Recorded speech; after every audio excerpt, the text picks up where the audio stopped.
eu quero ministrar aqui essa palavra, e hoje nós estamos começando aqui no Tadel uma série, que nós estamos chamando de série O Atoto Natanael. O Atoto Natanael. Então você vai saber mais um pouquinho, no final vou passar um vídeo, mas eu quero que você preste muita atenção, porque Deus vai fazer muitas coisas nesses dias. Então nós vamos ministrar três semanas, nós iremos ministrar 3 semanas, e na última semana, na 4ª semana, nós vamos ter um grupo de crianças aqui na igreja, que eles estão vindo da África para poder fazer uma apresentação aqui no Brasil e vão passar pela nossa igreja. Vai ser muito top e vai ser evangelístico. No final eu quero dar mais algumas instruções. Mas agora, eu quero que nós possamos entrar na mensagem. O tema da mensagem é essa aí, alegria da salvação. Alegria da salvação. A Bíblia, Einstein, ele diz que insanidade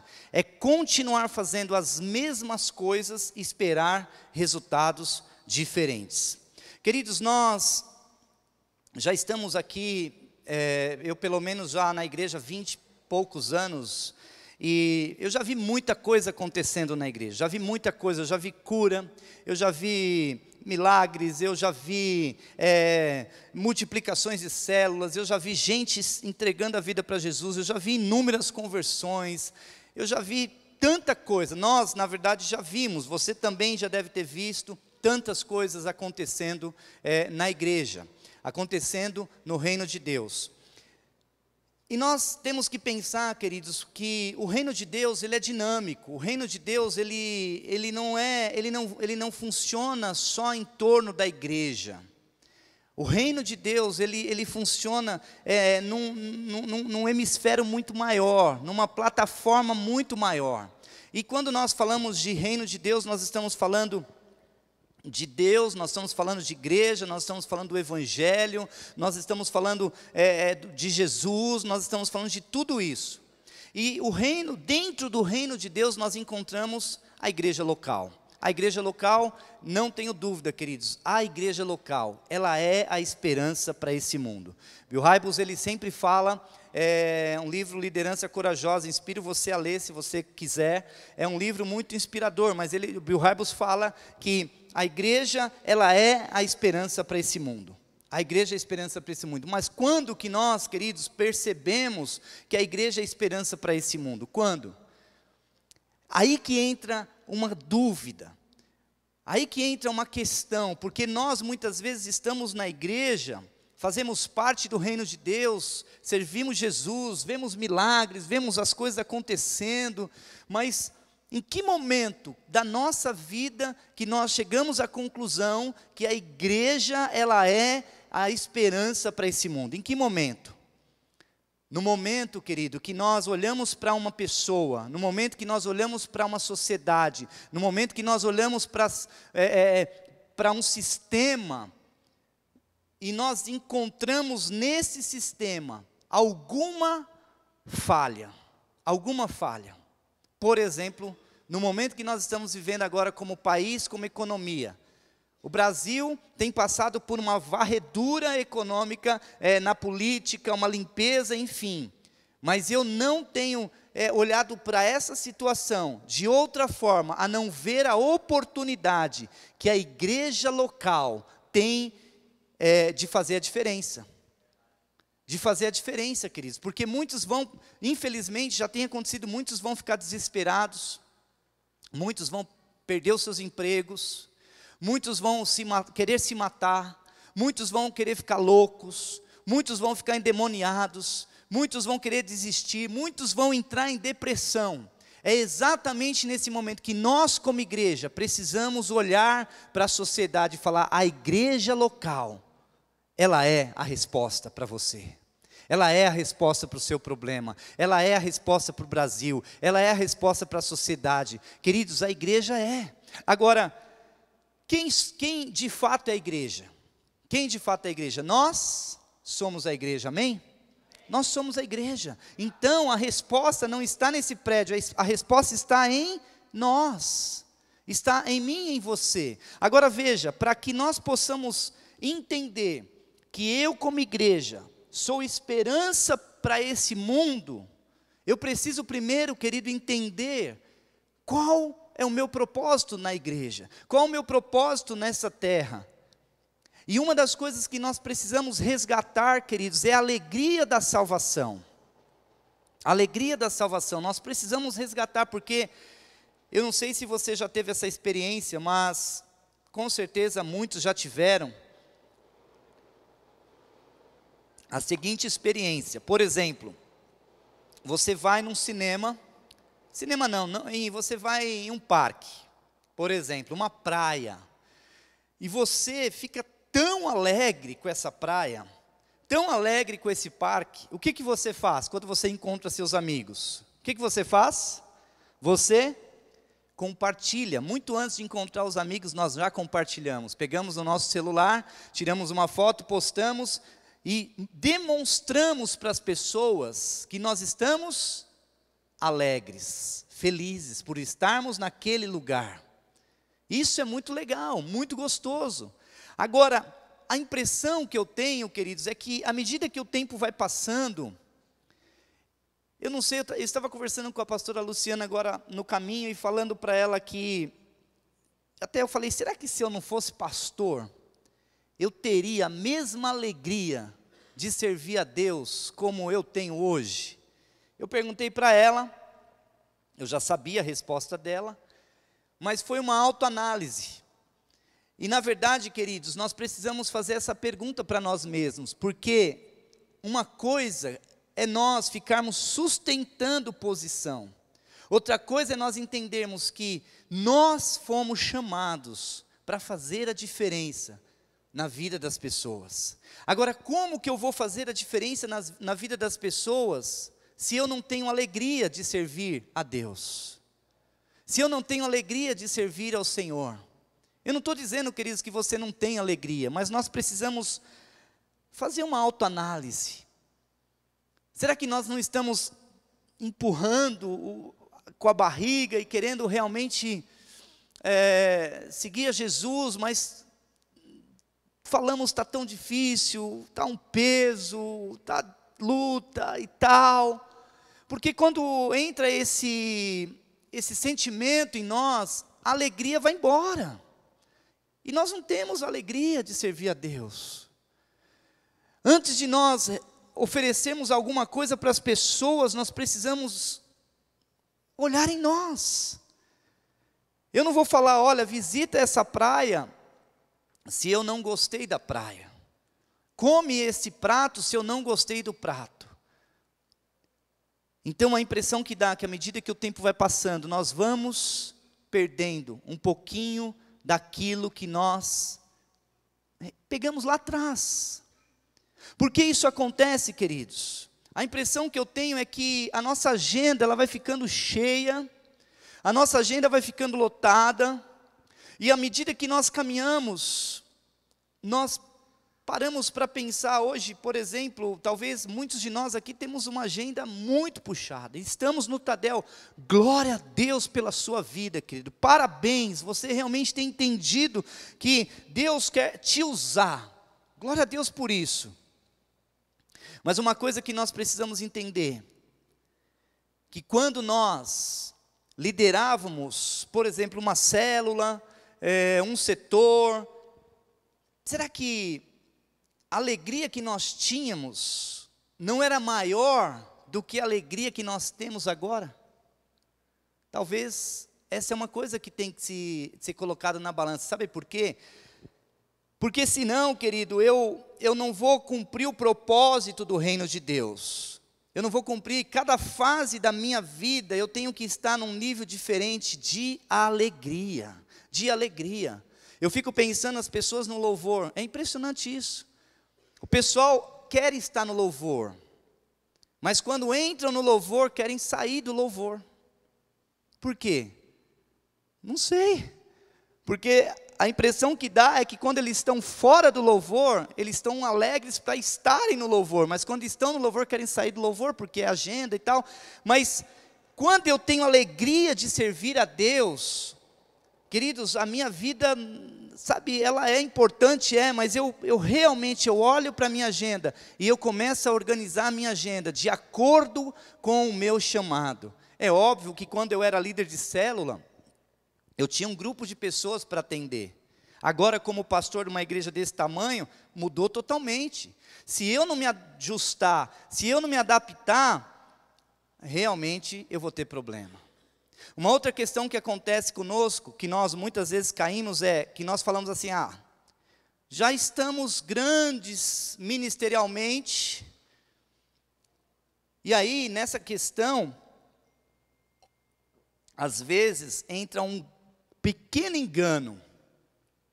Sabe qual é o engano, queridos? É que o diabo, ele quer colocar esse sentimento nas nossas vidas, de que já está bom. Mas eu fico pensando, querido, raciocina comigo, pensa comigo, você é inteligente para isso, e nós estamos em 2017, segundo as estatísticas, existe mais cristãos nesse tempo do que em outro tempo. Mas a impressão que eu tenho é que os problemas estão maiores. Existem mais igrejas do que em outro tempo.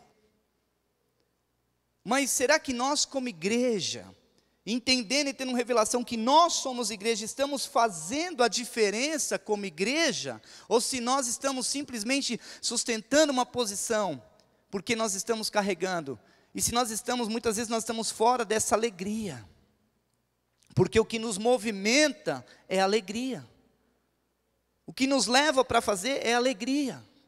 Agora, alegria no que? Alegria na salvação, alegria em Jesus. Um dia eu vou ser salvo, eu estou feliz por isso, mas querido, é mais ou menos o seguinte, eu vou fazer uma viagem, sei lá para onde, um cruzeiro na Europa. Aí eu chego para a Luciana e falo, estou tão alegre, você não sabe o que aconteceu agora.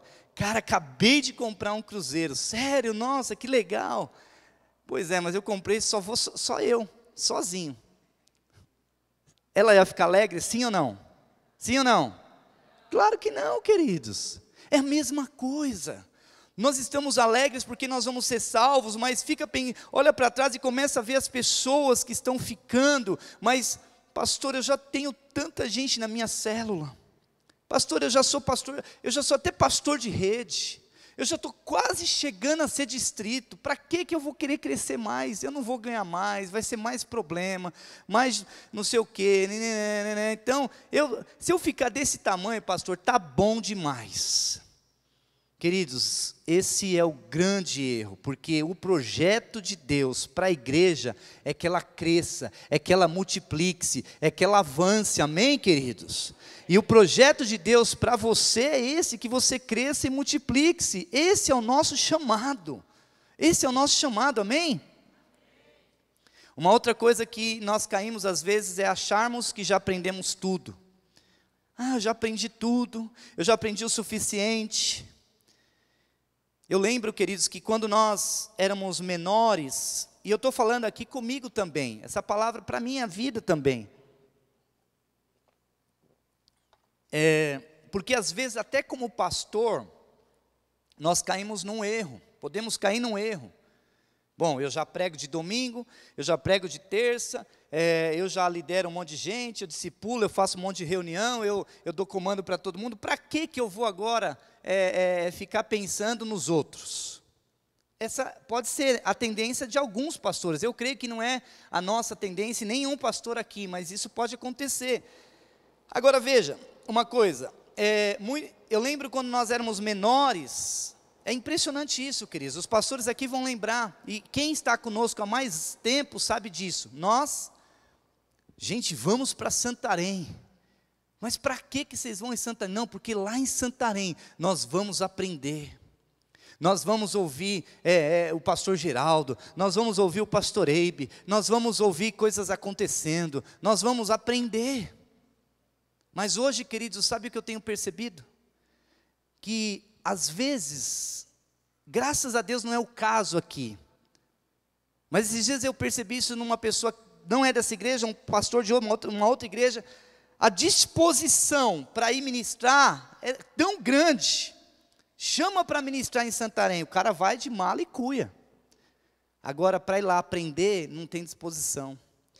E eu vi, queridos, que isso foi um grande erro que nós, como igrejas, cometemos. Nós precisamos resgatar esse valor. Resgatar, sabe por quê? Porque lá em Santarém foi onde tudo começou.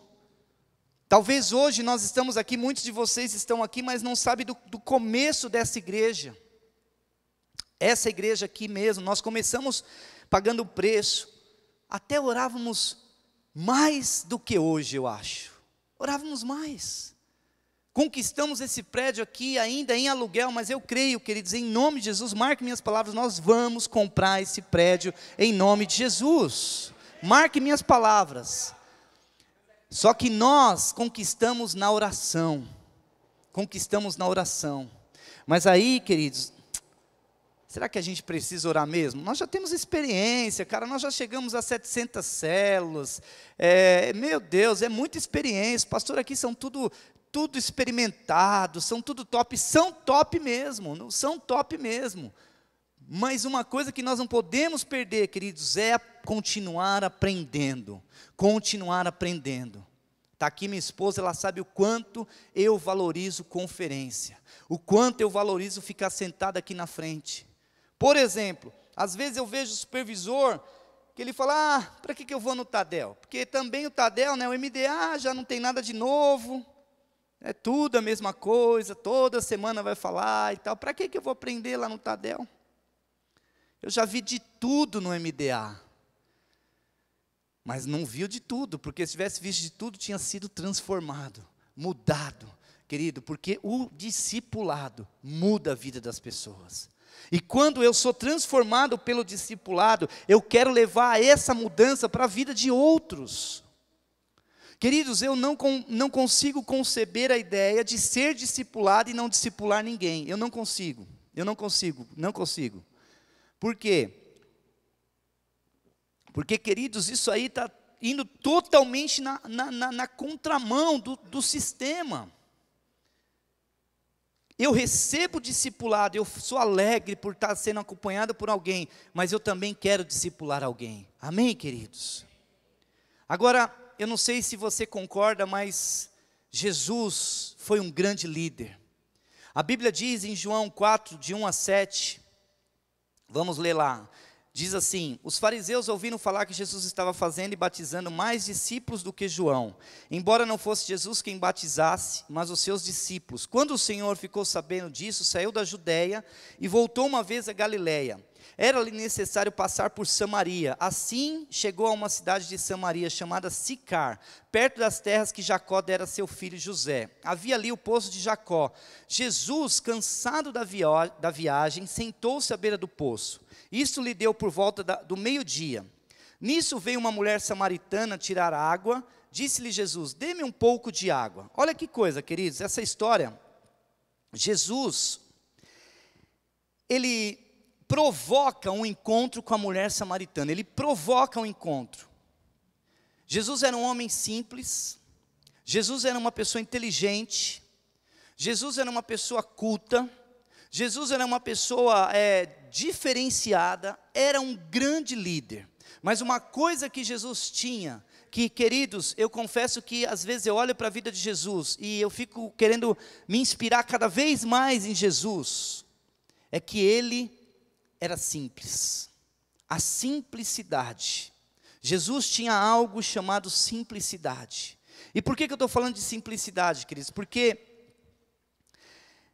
a principal característica de homens de Deus, de líderes diferenciados, chama-se simplicidade. E eu não estou dizendo você ser simplista. Einstein mesmo diz assim, faça as coisas o mais simples possível, mas não mais simples. Parece antagônico, sem sentido, mas ele diz assim, faça as coisas o mais simples possível, mas não mais simples. Olha que coisa, que frase poderosa. Jesus era simples, queridos. Vamos pensar em Jesus. Ele provoca um encontro com a mulher samaritana, ele vai para aquele lugar, E ali ele começa dar um desfecho ali para aquela situação que é incrível. Nós não vamos ter condições de terminar tudo hoje, mas eu quero no decorrer das semanas ir falando. Mas eu quero falar algumas coisas para você, aqui, para nós, na verdade. Como Jesus classificou aquela mulher? A pergunta que nós temos que fazer: qual foi a classificação que Jesus deu para aquela mulher? Porque isso, queridos, determina a nossa vida de cristão com as pessoas. Porque Jesus, será que ele chamou aquela mulher de prostituta? Será que Jesus pensou, bom, essa mulher não vale nada? Será que essa mulher não tem reputação? Não. Jesus foi naquele lugar porque ele tinha um propósito: mostrar para aquela mulher que ela tinha valor, mostrar para aquela mulher que ela era uma pessoa especial. E aí ele usa meios para atingir o coração daquela mulher de uma forma sobrenatural. Semana que vem eu quero contar em detalhes para vocês algumas coisas desse episódio aqui poderoso, mas eu quero só trazer um pouquinho para esse momento aqui, queridos. Uma pergunta que nós precisamos responder hoje para nós: quantas mulheres samaritanas nós conhecemos? Talvez você diga, pastor, nenhuma. Mas quantas mulheres prostitutas nós conhecemos? Você diz, pastor, nenhuma. É aí que entra o grande cerne do Evangelho. Quando eu tenho a alegria da salvação, eu vou ter o desejo, a paixão de me envolver com pessoas viciadas, que estão na prostituição, pessoas que estão sendo destruídas, pessoas que estão com seus casamentos à beira de um colapso. Porque eu começo a entender, querido, que a grande alegria de ser salvo não é ser salvo sozinho. Eu quero ser salvo, mas é que nem aquele filme Up, Altas Aventuras. Quantos assistiram? Que o bonequinho, a casa ou alguma coisa está subindo e o menino cola lá e vai pendurado. Nós vamos para os céus, amém? Mas vamos levar uma multidão de pessoas. Nós vamos levar uma multidão de pessoas. Queridos, nós precisamos entrar em crise, sabe de uma coisa? Porque a igreja, hoje, ela é a porta para a resposta para as pessoas. Mas, por exemplo, você olha para o lado, de domingo, nós temos o culto das 7. Tem aqui 600 cadeiras. Nós temos, em média, 300 pessoas no culto das 7. As outras 300 estão vazias. E nós estamos alegres aqui, levantando as nossas mãos, louvando a Deus, cantando as músicas que o Felipe toca, muito boas por sinal. Mas a nossa verdadeira alegria, querido, não pode ser vir e sair da igreja sem atingir uma prostituta, sem atingir um viciado em drogas, sem atingir um casamento falido e fazer a mudança na vida deles em nome de Jesus, amém? Se você crê, aplauda o Senhor, toma posse disso.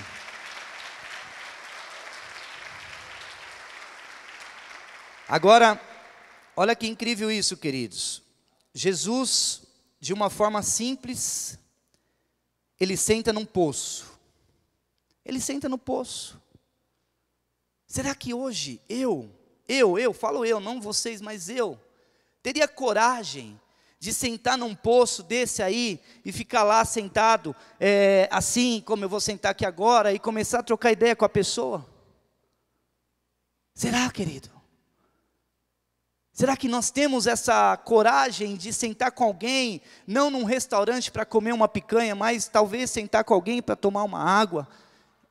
É isso que nós precisamos resgatar da igreja. A alegria da salvação é ver pessoas sendo alcançadas, queridos. Nós precisamos resgatar isso. Aí a mulher chega e pede água para Jesus. Pensa em uma coisa simples: água. Água é a coisa mais simples do mundo.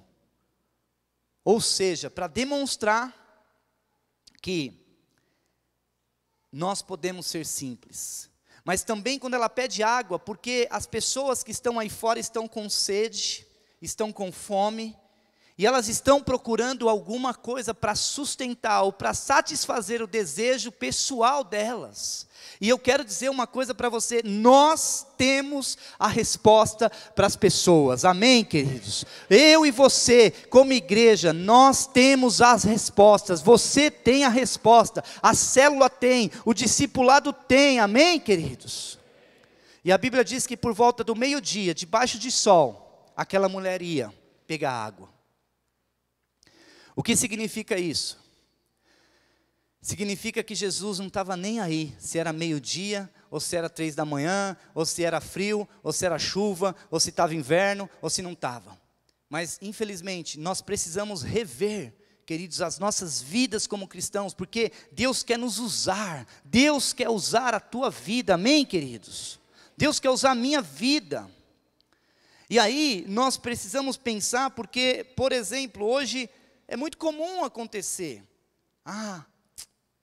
Eu sou alegre mesmo, mas, sabe, eu não vou me esforçar muito não. Olha o frio que está, a chuva que está, eu já fui salvo, a salvação é de graça. Será que eu preciso ir todo dia no culto? Todo domingo no culto? Basta um Corinthians e Palmeiras para metade da igreja às vezes não vir. Queridos, aonde nós estamos chegando nesses dias? Eu fico pensando se nós estivéssemos lá, na África, se nós estivéssemos num país perseguido, nós valorizaríamos cada minuto de palavra que nós estamos ouvindo. Mas eu estou te falando isso porque você precisa levar isso para os seus setores, para os seus líderes, para os seus supervisores, para a sua equipe, porque eu sei que você já é apaixonado, amém, querido? Porque você está aqui, mas nós precisamos transmitir essa paixão para as pessoas, transmitir. Eu lembro quando nós éramos muito mais simples, tínhamos encontros, começava o encontro na semana, tinha um inscrito, no final da semana tinha 100, sabe por quê? Nós íamos pegar as pessoas em cima dos telhados, na caixa d'água, pegava as pessoas pelo laço.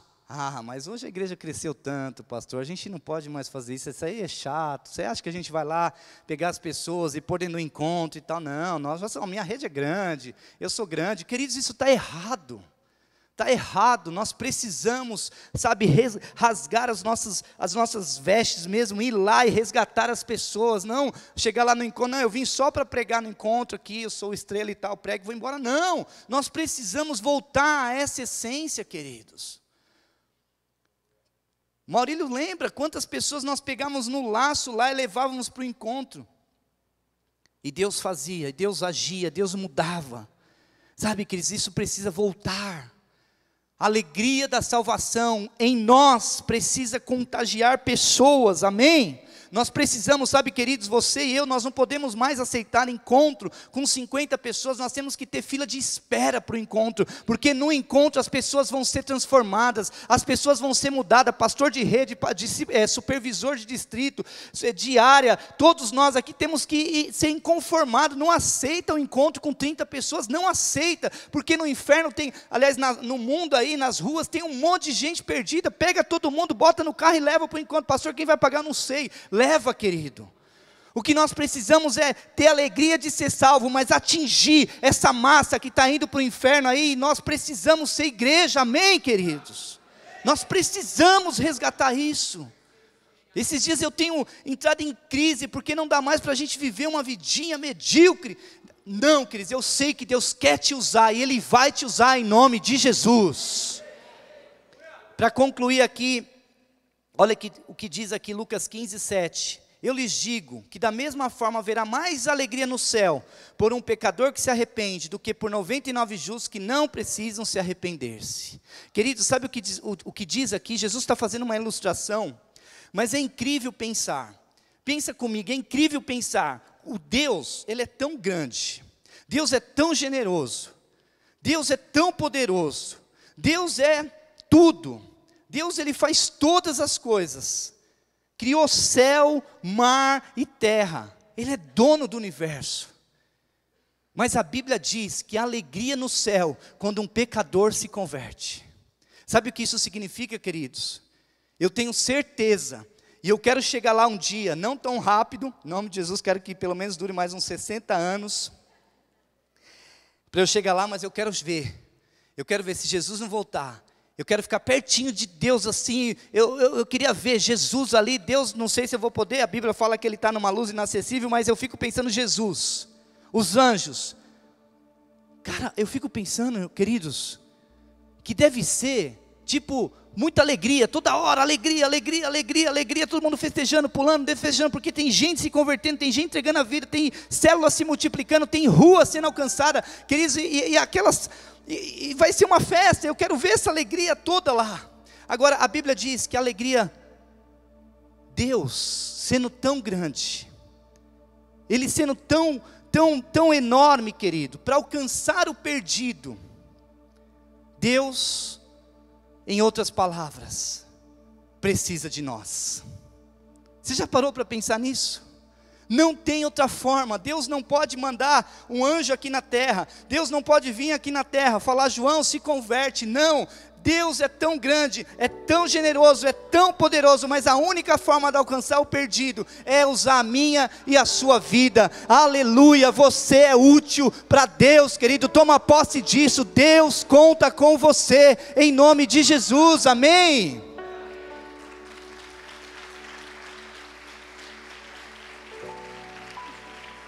E eu quero terminar aqui, agora, só antes da canção ainda, passar um videozinho para você. Em seguida nós vamos orar, em nome de Jesus.